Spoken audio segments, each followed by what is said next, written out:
বাবা, গৌরচন্দ্রিকা মানে গৌর বিষয় একটা নিছক পদ নয়, এটা আমরা অনেকেই জানি না, ভাবি গৌরচন্দ্রিকা মানে গৌর বিষয় একটা পদ।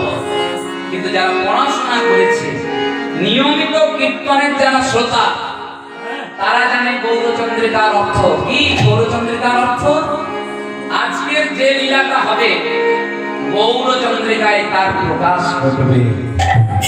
গৌরচন্দ্রিকার প্রথম পদটা গাইতে গাইতে যারা জ্ঞান পিপাসু ভক্তবৃন্দ তারা বুঝে যাবেন, ও আজকে লীলা হবে। বাবা, সাধারণ মানুষ যারা অতটা কীর্তনের সাথে জড়িত নয় তারা বুঝতেই পারবে না। গৌরচন্দ্রিকা ভাবে যে ওই গৌর সম্বন্ধে একটা পদ, না, ভুল ধারণা। আজকালকার কীর্তনে সব গাওয়া হচ্ছে না, যে কোন একটা পদ গিয়ে দিচ্ছে। হ্যাঁ, যে কৃষ্ণলীলা হবে তার যে একটা ভাব, সেই ভাবটা গৌরচন্দ্রিকায় প্রকাশ হবে, সেটা কেউ ধার ধারছে না।